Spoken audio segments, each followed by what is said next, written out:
Hello everyone, my name is Abigail Sorensen. I'm the showroom manager and trainer at our manufacturing headquarters based outside of Chicago. Today, I'm here to talk about why good lighting matters and demonstrate why architectural lighting is the best resource to achieve great lighting. Great architectural lighting for the home has very low penetration in the market.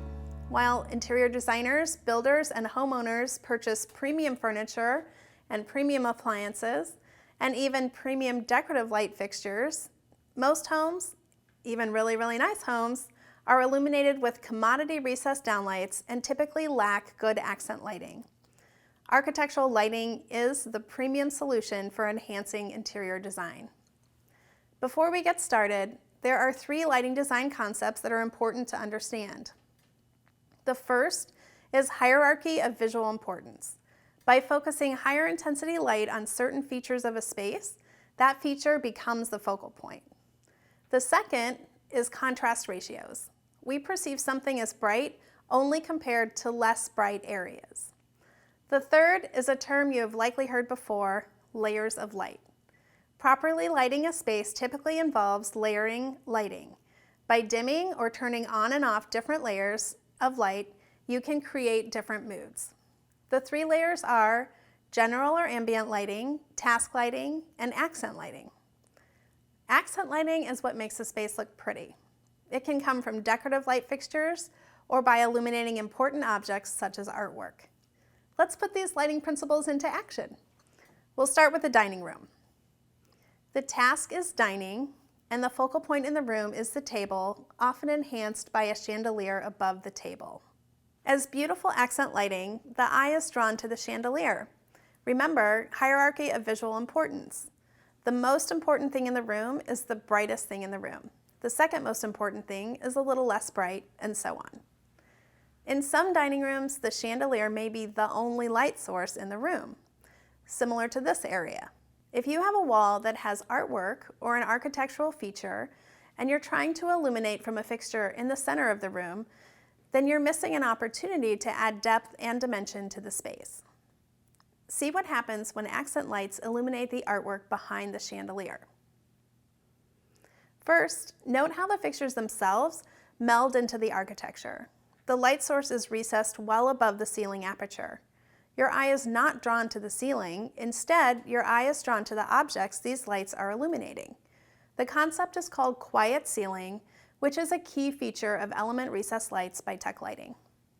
We are naturally impacted by the perception of light on vertical planes.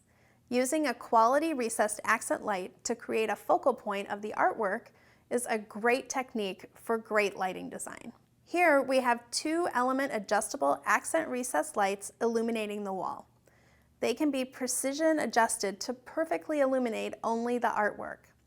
I'm using an adjustable recent accent light that can aim from 0 to 40 degrees, and I've selected the 25-degree beam spread to focus the light exactly on the art. Notice there are no hot arcs of light above it, which you would likely get from a commodity recessed can. Not only do we have light on the artwork itself, we have contrast with the space above and to the sides of the artwork.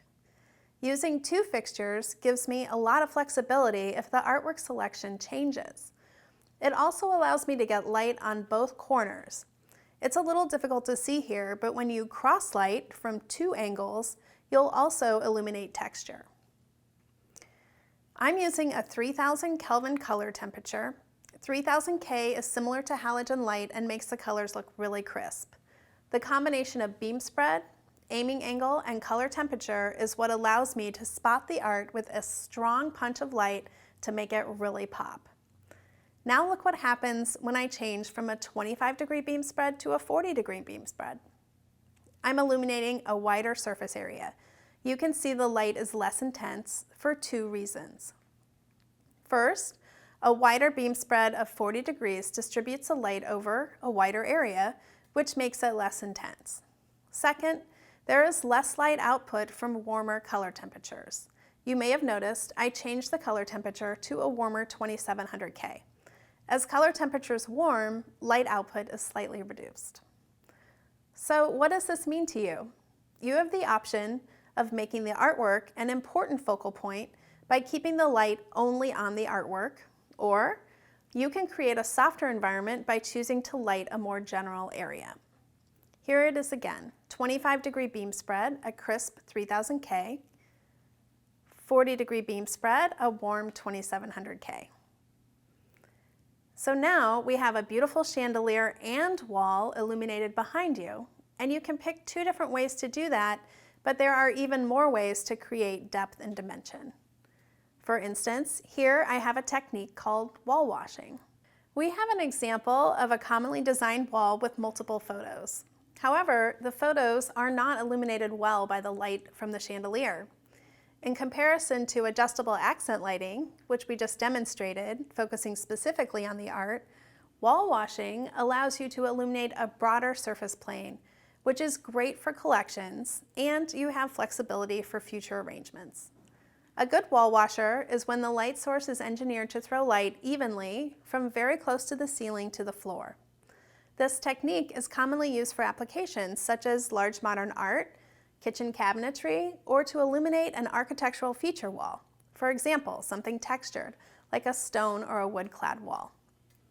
Now look what happens when we add in another layer of light. We have a pocket of linear LED around the perimeter of this built-in section. By adding this layer, you add visual interest and depth to the design. Both the wall wash and the accent light express the height and width of the vertical surface, giving a rich background to the space.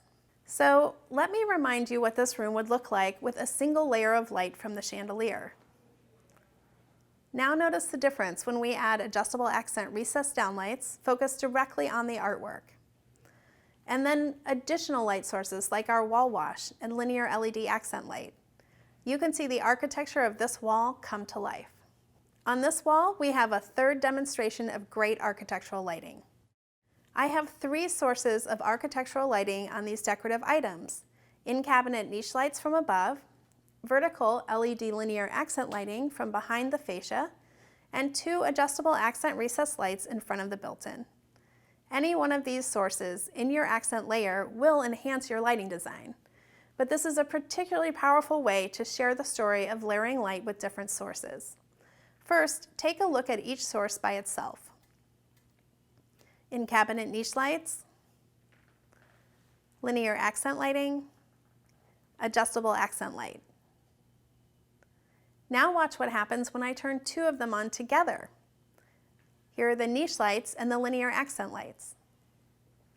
Now watch the effects from a different combination: adjustable accent lights and linear accent lights. And see what happens when all three sources are on at once. Let's bring us full circle. We started with a single decorative chandelier, and now we have demonstrated the value of multiple layers of light.